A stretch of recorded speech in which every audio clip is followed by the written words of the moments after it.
A Florida man strapped down his entire home ahead of Hurricane Milton. Meteorologists are receiving death threats because of hurricane conspiracy theories. A Florida man refused to leave his sailboat during Hurricane Milton. And people in Florida are quitting their jobs at an alarming rate. These are the weird stories for Friday on Weird AF News. They're all from the state of Florida. That's right. It's Florida Friday on Weird AF News. 'Cause there's music in the air and lots of weird news everywhere. Just give me the news. A Florida man strapped his entire house down ahead of Hurricane Milton. We got a man here in Florida. He's got kind of a brain for a Florida man. He decided he was going to strap his entire house down ahead of the hurricane.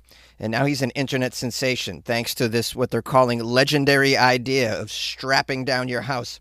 He's Tampa resident Mohammed Najim, and he went viral after the local news outlet shared an image of his extreme preparations that he took ahead of Hurricane Milton. What he did was he placed 6 enormous straps around his one-story home in a bid to hold it down and keep it from washing or blowing away when the storm hits.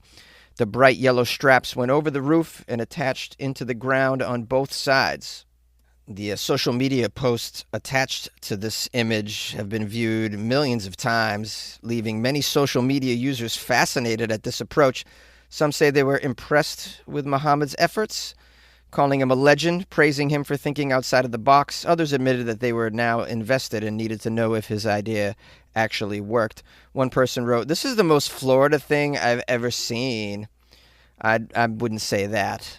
If this is the most Florida thing you've ever seen, then you need to visit a Waffle House immediately. Your head will spin, lady. Now, I know you're on the edge of your seat now, my friends and family listening right now. Well, my family doesn't listen, but you're my friends listening.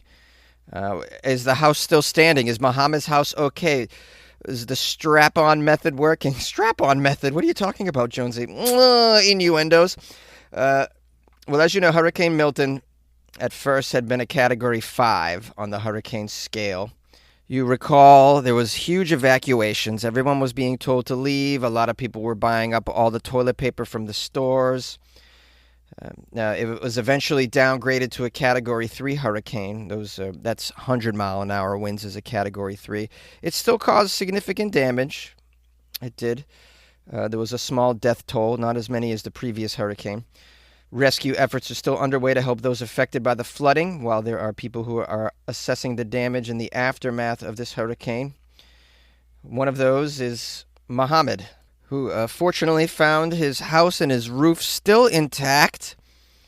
You could probably surmise that it's from the straps that he put on it. But then when you look into it a little further, all the houses around him also look intact in the photos. So I just think his neighborhood was spared any significant damage. Not so much the straps, but we still got to commend the Florida man for getting inventive on something. Florida men have been known for using straps, but not for something as non-violent as this.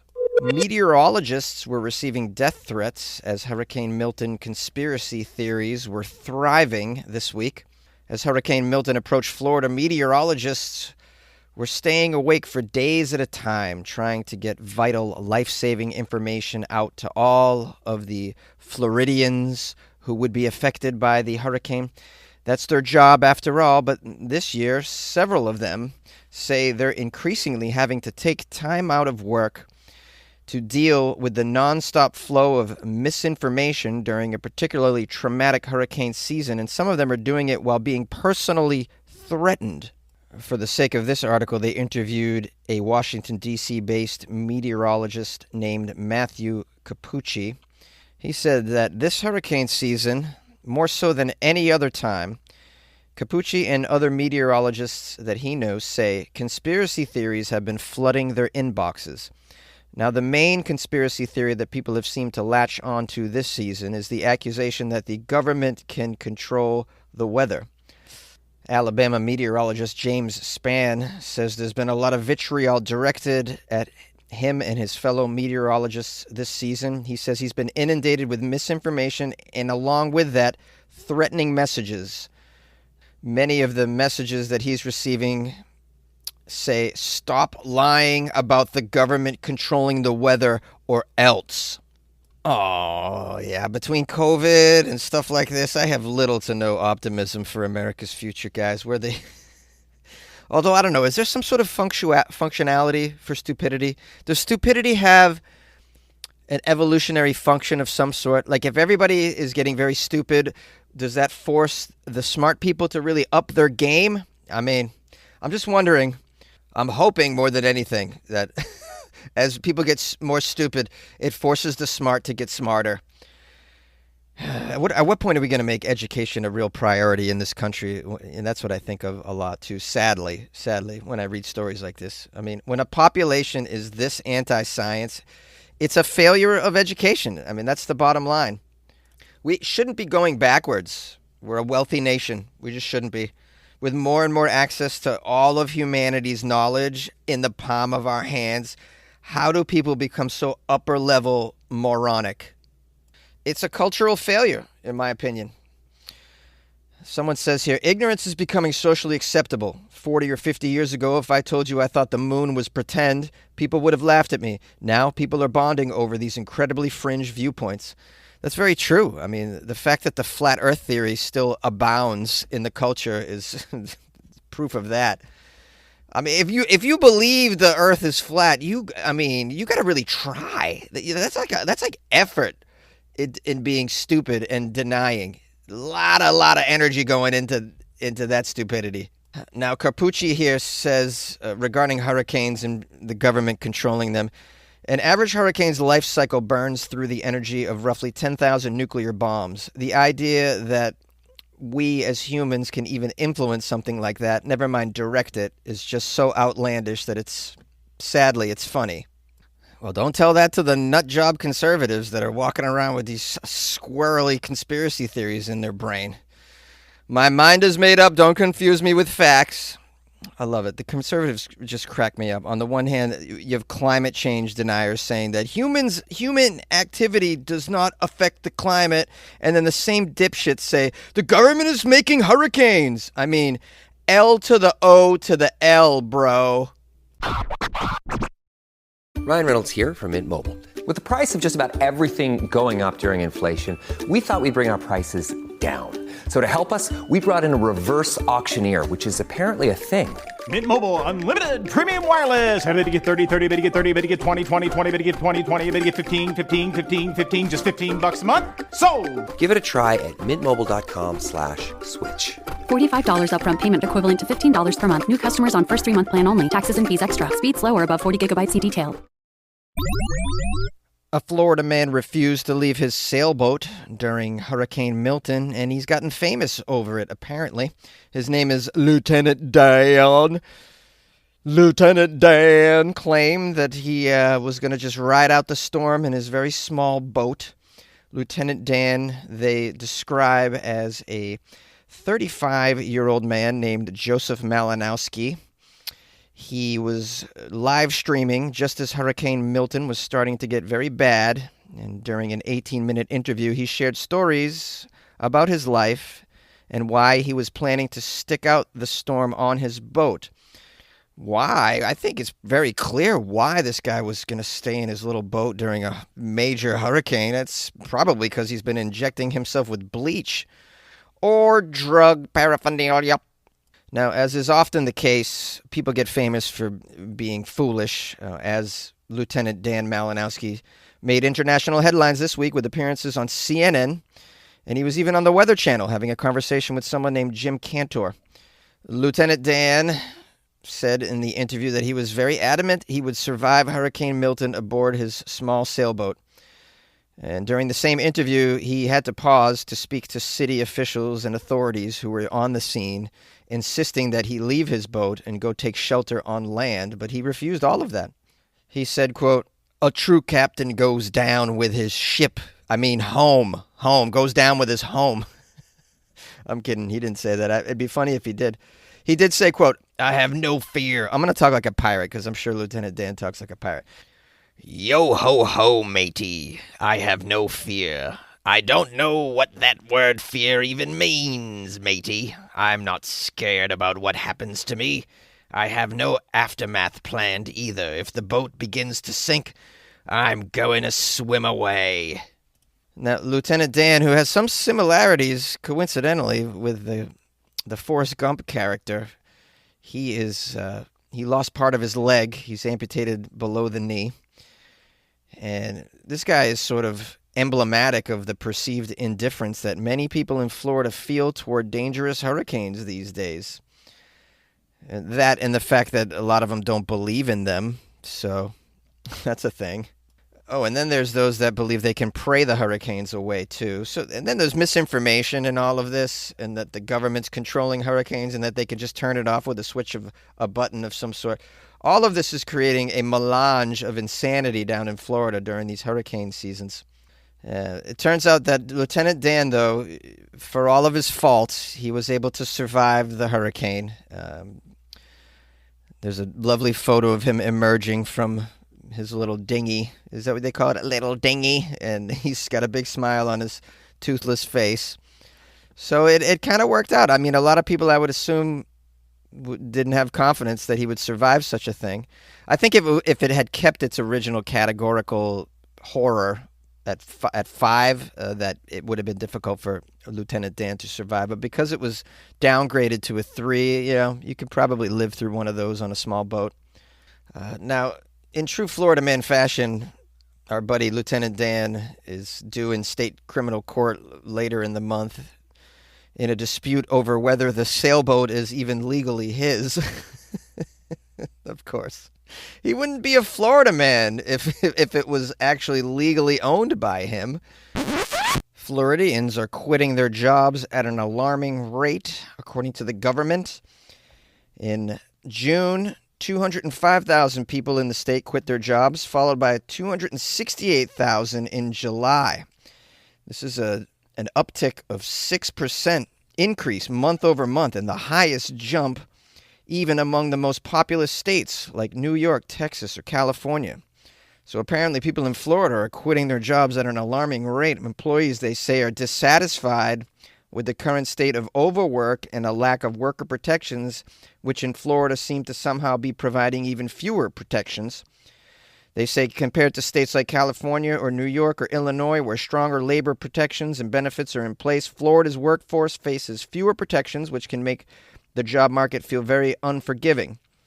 One reason they believe that people are quitting their jobs in Florida is because they're getting the hell out of Florida, which makes a lot of sense. I don't know why you'd want to be there in the first place. I mean, if it's not for the hurricanes, the alligators, the iguanas, the flesh-eating bacteria, the meth zombies in the Walmart parking lot, they're all going to get you, man. You can't even go to a Chick-fil-A safely. You're going to get shot if you ask for extra sauce or something. And, of course, you got to be out of your mind to raise a family in Florida. You're out of your mind, bro. You're gonna drop your kids off at a Florida school. Yeah, if you've learned anything from Weird AF News, that's that the public schools in Florida are quite no bueno. The article says, as the cost of living surges in the Sunshine State. Yeah, the cost of living's gone way up in Florida. Can you imagine paying extra to live in that nonsense? Employees are more likely, they say, to demand higher pay as well in Florida.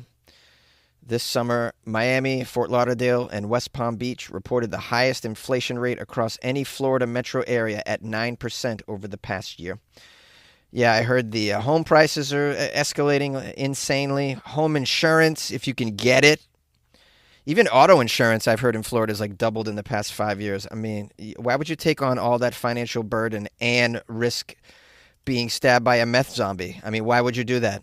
Why would you overpay for property that when you walk out of your house in the morning, you might see somebody making sweet love to a dead seagull on the sidewalk? Why would you do that? The article also says that after the pandemic, employees across the country have been demanding more from their employers than ever before, including better pay, mental health support, and improved working conditions and flexibility, which is resulting in many of them leaving their jobs to find such things, probably leaving their state to find such things, I'd imagine as well. But I'm sure the lovely genius Governor Ronnie Little D DeSantis will come up with a plan to fix all of this stop people from quitting their job by just banning it altogether. A Florida woman attacked her husband in a jealous rage after a TV actress resembles his former fling. This is a bonus segment for the Florida Friday episode. That's right, a fifth segment. I wanted to do something that really had nothing to do with the hurricane. So we have like your typical Florida story. Woman attacks her husband in a jealous rage.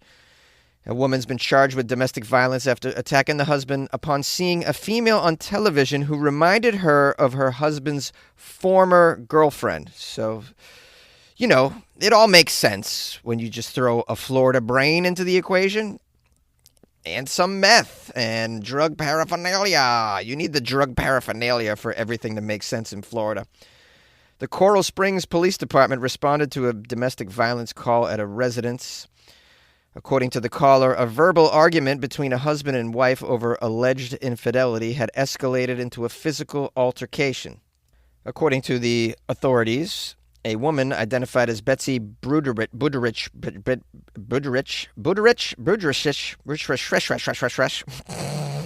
stupid. Anyways, this Betsy, the Florida lady, 45 years old, of Coral Springs, was watching television with her husband when Betsy reportedly became angry after seeing a woman on the screen referencing the previous affair that her husband had had with the black woman. So she was upset about this. Records of the conversation provided by the victim alleged that Betsy began yelling, "Why did you..." Oh, yeah, I can't repeat this at all. Why did you... I can't say this on the show. This is terrible.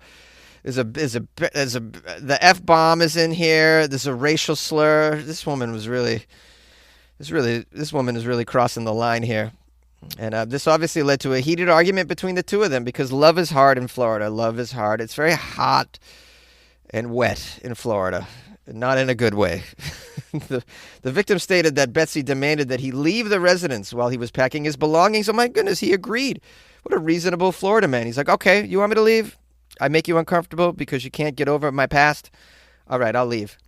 While he was packing his belongings, Betsy allegedly began throwing various items at him. I wonder what these items were. You can imagine they're probably steak knives or baby alligators that she had been keeping in the tub for several months to sell on Etsy. According to the victim, the situation turned physical. Betsy started scratching and biting him on several parts of his body, including his back, his upper and lower arms, and his neck. Oh, that's a vampire move right there, biting the neck. Lady, calm down. It's just TV, okay? It's a fictional character on TV. It says here, officers on the scene observed the injuries on the victim were consistent with his account, including the bite marks on the neck. 1, 2, 3 bites on your neck because the woman on TV makes me sad. The victim declined medical assistance and stated that he had defended himself by restraining Betsy from further attacking him. She got her licks in, though, bro. Good job. The report shows that Betsy, who was visibly upset when the officers arrived, initially refused to provide any information and appeared pretty incoherent. Yeah, I mean, this is what you're going to get. Can you imagine having to get information out of whacked out Floridians that are on who knows what kind of chemicals? Like, all right, look at this person. How do I get facts out of this individual? Man, I mean, your guess is as good as mine. Now, somehow the police pieced it together and found that Betsy was the aggressor, and she was arrested and transported to the main jail. It doesn't say anything about how this relationship will evolve or devolve from here, whether or not they're going to try and make it work. I mean, you can be with her, dude. Just like, don't have a Netflix and chill night because she might get triggered, and then it's a Netflix and kill night. Sweet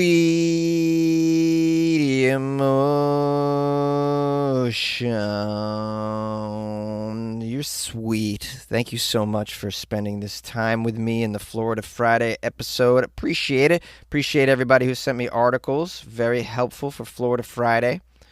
Now, it would be insensitive for me to not mention that despite me doing some stories about the hurricane situation and all the characters that were involved, and they are indeed characters, people in Florida have losing homes and there's property damage. Some lives are being lost. Their lives are turned upside down from the past 2 hurricanes. So I want to mention some places if you guys want to donate to help out. There is the Florida Disaster Fund, which is volunteerflorida.org. Of course, you can always donate to FEMA, FEMA.gov. And then there's the Disaster Recovery Fund United Way of Florida, which is uwof.org. These are just some of the places. You can also Google and find many, many places where you could donate to help the citizens of our favorite state recover from these recent natural disasters. All right, and that's that. What's Jonesy up to this weekend? Doing a show in Hollywood tonight. If you're around, give me a DM or go to my Instagram if you want to see the details. It's @FunnyJones. And then on Monday, I'm flying to the state of Texas, and I'm going to be doing some shows over in Texas, specifically Dallas. And so you can follow me on my Instagram @FunnyJones to get all the details of that as well. If you happen to be in that area, then please come to a show and have some whiskey with me. How about that? Smoke me up in the parking lot. Smoke you up in the parking lot? Yeah, smoke me up in the parking lot. Let's do it. Anyways, I'd love to meet some people. I love going to Texas, and it should be a good time. If you want to support Weird AF News, then you can go to the website, weirdafnews.com, and you can click on Buy Jonesy a Coffee, buy me a coffee, or you can, just disclaimer, I may spend it on things that aren't coffee, like Guinness. You can also join the Patreon, which is like buying me a Guinness every month. Wouldn't you want to support your favorite podcaster by buying him a beer every month? Sure. Well, click on the Patreon banner that's over there, weirdafnews.com. Check that out. Okay, have a great weekend. Good luck with your life, man.